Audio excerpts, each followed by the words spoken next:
गोपाल ने सोचा कि 2 कटोरी चने 8 लोगों के लिए पर्याप्त नहीं होंगे, इसीलिए उसने 4 कटोरी चने भिगो दिए। सुबह जब गोपाल की माँ ने चनों को देखा तो वे बर्तन से बाहर निकल आए थे। माँ ने गोपाल को बुलाते हुए कहा, इतने सारे चने क्यों भिगो दिए? गोपाल चनों को देखकर सोच में पड़ गया और बोला, ये कैसे हुआ? माँ ने हंसते हुए कहा, देखो चने पानी में भिगोने पर फूल जाते हैं। गोपाल ने समझते हुए कहा, तो मैं अगली बार ध्यान रखूंगा। माँ ने उसे प्यार से कहा, ये सब सीखने की प्रक्रिया का हिस्सा है बेटा। गोपाल ने मुस्कुराते हुए कहा, मैं अगली बार सही मात्रा में चने भिगोऊंगा। माँ ने उसे विश्वास दिलाते हुए कहा, हर कोई कभी न कभी गलती करता है। गोपाल ने सोचा कि इस अनुभव से वह और बुद्धिमान बनेगा। उसने मन में ठान लिया कि वह हमेशा समझदारी से काम करेगा। माँ ने कहा, चलो, अच्छा ही हुआ कि तुमने इतने चने भिगो दिए। अब मैं आधे चने अंकुरित करके बुआ के लिए भिजवा दूंगी। डॉक्टर ने बुआ को अंकुरित खाना खाने की सलाह दी है।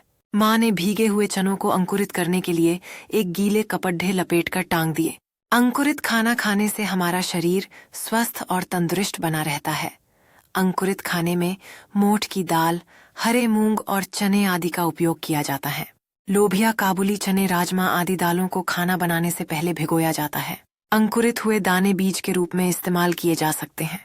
किसी भी बीज को पौधे का रूप देने के लिए हवा, पानी, मिट्टी और धूप की जरूरत पड़ती है।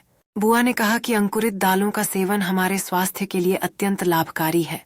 माँ ने बुआ को आश्वासन दिया कि वह नियमित रूप से अंकुरित खाने का प्रबंध करेंगी। निपेंथिस एक अद्भुत शिकारी पौधा है जो अपनी लंबी गड्ढे जैसी संरचना और आकर्षक खुशबू से कीड़ों को अपनी ओर खींचता है। यह पौधा अपने शिकार को पकड़ने के लिए एक स्वाभाविक चतुराई का प्रदर्शन करता है, जिससे यह वन्य जीवों के बीच एक अनूठा स्थान बनाता है। निपेंथिस की पहचान उसकी अद्भुत संरचना और भोजन प्राप्त करने की विधि से होती है, जो इसे अन्य पौधों से अलग बनाती है। इस पौधे के घड़ी डीजे में एक विशेष तरल होता है जो शिकार को विलयित करने और पाचन में मदद करता है। पेड़दच पौधे अपनी सारी जिंदगी एक ही जगह खड़े रहते हैं, लेकिन इनके बीज बड़े ही घुमक्कड़ होते हैं। पौधों के बीज बहुत दूर दूर तक पहुंच जाते हैं। कुछ बीज हवा की मदद से उड़ते हुए दूसरे स्थान पर पहुंच जाते हैं। बीजों को एक जगह से दूसरी जगह उपयोग करने में मनुष्य का हाथ सबसे बड़ा है। मिर्ची का पौधा हमारे यहाँ कहाँ से आया? यह तो दक्षिण अमेरिका से पुर्तगाल देश के व्यापारियों द्वारा भारत लाई गई थी। इसी प्रकार से बहुत से पौधे हमारे यहाँ और यहाँ के पौधे बाहर गए हैं। कई सालों बाद तो लोगों को यह याद ही नहीं रहता कि यह पौधा पहले यहाँ नहीं उगता था।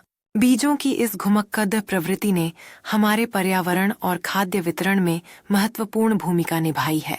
इससे न केवल फसलों की विविधता बढ़ी है, बल्कि पर्यावरणीय संतुलन भी बना है। प्राकृतिक रूप से फैलने वाले बीजों ने विभिन्न जलवायु क्षेत्रों में जीवों का सह अस्तित्व संभव किया है।